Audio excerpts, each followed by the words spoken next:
नमस्कार दोस्तों, आप तो जानते हैं कि 22 जनवरी को अयोध्या के राम मंदिर में रामलला की प्राण प्रतिष्ठा होने वाली है। और प्राण प्रतिष्ठा से पहले ही रामलला की उस मूर्ति की तस्वीर बाहर आ चुकी है जो गर्भगृह में लगने वाली है। और वो मूर्ति इतनी सुंदर है कि लोगों ने उसे अपने फेसबुक, इंस्टाग्राम और व्हाट्सएप की डीपी में लगाना शुरू कर दिया है। लेकिन अब जाकर अचानक से ये मैसेज बाहर आया है कि रामलला की मूर्ति की तस्वीर अपनी डीपी में लगाना अशुभ है। तो आखिर लोग ऐसा क्यों कह रहे हैं और क्या वाकई रामलला की मूर्ति की तस्वीर अपनी डीपी में लगाना अशुभ है? आज की वीडियो में हम इसी बात पर चर्चा करेंगे।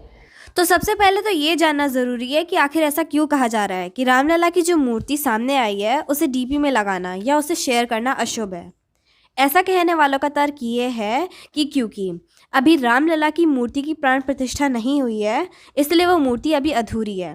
जब प्राण प्रतिष्ठा होगी तभी प्रतिमा पूर्ण मानी जाएगी और उसके बाद ही आप उसे डीपी में लगाएं।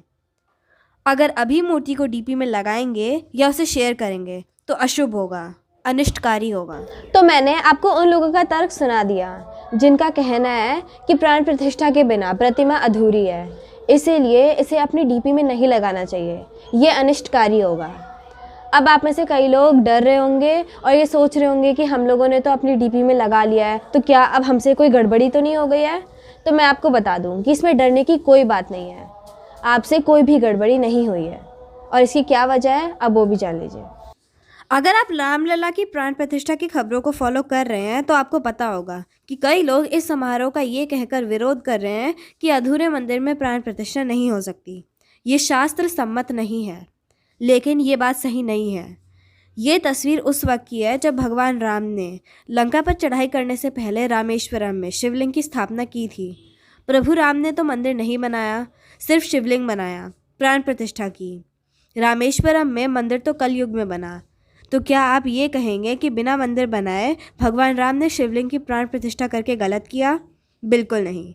याद रखिए, भगवान भाव देखते हैं, श्रद्धा देखते हैं, आस्था देखते हैं।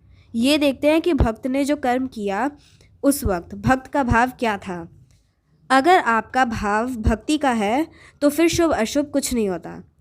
याद रखिए, भगवान भाव के प्यासे हैं, भगवान प्रेम के प्यासे हैं, इसलिए वो शबरी के झूठे भेर खाते हैं, सुदामा के लाए हुए चावल खाते हैं। जब हस्तिनापुर जाते हैं तो राजा या सेनापति के घर खाने की बजाय विदुर के घर खाना खाते हैं। ऐसा इसलिए क्योंकि भगवान को भक्त की भावना और आस्था प्यारी है। तो कुल मिलाकर मेरे कहने का मतलब ये है कि अगर आपने अपने सोशल मीडिया अकाउंट में प्राण प्रतिष्ठा से पहले ही रामलला की मूर्ति की तस्वीर लगा दी है तो इसमें डरने या घबराने की कोई बात नहीं है। बस भगवान राम पर आस्था बनाए रखिए और ज़ोर से बोलिए जय श्री राम।